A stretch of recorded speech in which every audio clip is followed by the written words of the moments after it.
Welcome to the Inspire and Learn series. We are TMG Yachts, a multi-award winning dealership in Australia, specialising in multi-hulls, power and sail. Join us as our expert team teach you all about anchoring, docking, rigging, sail trim, maintenance and so much more, so you can build confidence in your boat handling ability. In this episode, we will discuss popular boating terminology for beginners. Enjoy! Spending time on any vessel comes with a myriad of challenges. One of these, and quite a specific one, is the language and terminology used when you are on a boat around nautical-minded people. My name is Joe Fox from the team at TMG Yachts, and welcome back to another Inspire and Learn episode. Today we're going to take a look at my top 10 nautical terms for use on a boat or around your nautical-minded friends. Number one is the halyard. A halyard is a line on a boat that lifts the sail up the mast. Now you have a jib halyard for the sail at the front and a mainsail halyard for the mainsail, which is mounted directly onto the mast. Now why is it called a halyard? It's called a halyard because traditionally on a square-rigged sailing ship it is used to haul the yard arm up the mast. The yard arm is at the top of the square-rigged sail and the line pulling the yard arm up is called a haul yard, which we now refer to these days as a halyard. Number two are the words port and starboard. Now this refers to the left and the right side of the vessel when you are facing forwards. Importantly, port and starboard refers to a specific side of the vessel, no matter your orientation or where you're positioned on the vessel. The starboard is the right-hand side of the vessel and the port is the left-hand side of the vessel. Now you might think, where do these words get their name from? On a traditional vessel, an old style sailing ship, we did not have keel mounted rudders in the center of the boat. Think of the old Dutch barges or the Viking ships of old. These were maneuvered using an oar positioned on the stern of the boat. This became known as a steerboard, and this was positioned on one very specific side of the boat.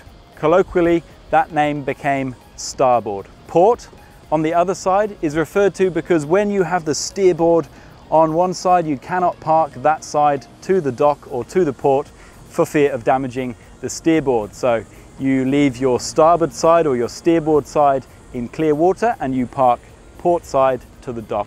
This is also where the term posh comes from, P-O-S-H. Now on the ships leaving Europe and heading into Asia and to Australia, the term posh means port out, starboard home. Now, if you had enough money, if you could afford a nicer and more expensive ticket, you would be on the port side of the ship on the way out so that you can admire the Mediterranean coast, the Atlantic coast, the African coast as you make your way around to Australia. You'd be on the starboard side on the way home so that you can again keep an eye on the lovely scenery going by. Hence the name posh for a more expensive ticket. The cheaper tickets were on the other side of the boat. Now the challenge with port and starboard is identifying which one is which, especially when you're out using it on a boat like we are today. The most easy method I find is to go with the saying, there is no red port left in the bottle. Port is red, it's a drink, it's left in the bottle. There is no red port left in the bottle because port is on the left side, and in terms of red and green for port and starboard, port is red. So number three in my list of terminology is probably one of the most confusing ones. It is the head. The head on a boat is what we'd call in a house a toilet. Now, why is it called a head, you might ask? On the traditional sailing ships of old, the toilets were positioned at the head of the vessel, at the front of the vessel. Often the netting on a bowsprit would be used as a head, or there were very rudimentary latrines that were mounted at the very front of the vessel so that the wash and the swell as the boat moves along cleans them out naturally. So this is also important as ships of old mostly spend a lot of their time sailing downwind, so the smells and the odours all leave the vessel. So that's why even on a modern lagoon cruising catamaran like we're on today, we call the toilet a head, even though it's not at the head of the vessel. So number four is where I am standing right now, and this is the galley. Another term for this, which you might have heard, is a kitchen. Now, where does the term galley come from? It's obviously the place we prepare all the food, we do the cooking, the washing up, all of that. But again, it reverts back to the old style ships.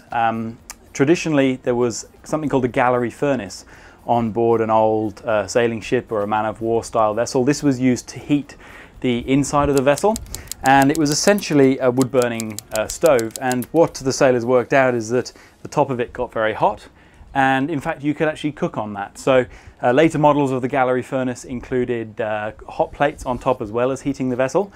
And more recently, and as the terminology evolved, we stopped using gallery furnaces, but the name galley has come from that. So that's the origin of the word galley. In other words, the kitchen on a vessel. So for number 5, we're going to jump upstairs and take a look at some of the rigging. Now, the sheet on a vessel is not a bed sheet, and it's not a sheet of any kind. In fact, it's a rope. But on a vessel like this, we don't really have any ropes. All the ropes and lines have different names, very specific to their uses. So the main sheet and the jib sheet, these are both lines which are used for controlling the movable end of a sail. Now, this effectively controls the pressure and the angle of the sail so that you can trim the sheets or adjust the sails based on the angle of the wind. Now, if we look to the stern here, we can see the main sheet running to the boom right here. So this is a sheet. It's used to control the sail when you're sailing. Now, number 6 on the list is the lazy jack. Now, jack is a little bit lazy, so when the sail comes down, they guide the sail into the bag and collect it beautifully just above the boom. Talking of jack, this brings us nicely to number 7 on the list. The word is jack stay. Now, we don't actually have any jack stays rigged on board of this vessel at the moment. We're inside Sydney Harbour, we're not offshore. But if we were sailing offshore, we would have something called the jack stay rigged down each side of the vessel. Now, this is a line or a piece of webbing mounted on the deck at deck level, running from one end of the vessel to the other, secured at both ends. When we're sailing offshore, we will have a life jacket with a harness and a lanyard or a leash with a carabiner on. So when we're making our way down the deck, you can clip on to the jack stay, and it helps Jack stay on board in the event of an emergency. Number 8 on the list is probably one of the most important things on a sailing boat. It is the mainsail. Now, on this vessel, we have 2 sails. Number 9 is the next one. But the mainsail is the driving force of the boat. While it is the mainsail, it doesn't get its name from the fact it's the mainsail. It gets its name from the fact it's mounted on the mainmast of the boat. So the mainsail is normally the biggest sail on the boat, but it's also mounted on the main mast, and that's where it gets its name.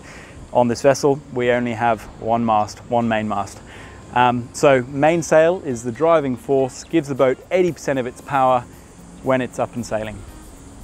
Number 9, turning our attention to the front or the bow of the boat, we have another sail called the jib. On this one is called a jib because it comes forward of the mast. If it is an overlapping sail on the front, then we call it a genoa because it has more overlapping area in relation to the mainsail. So the jib or genoa is the sail on the front of the vessel.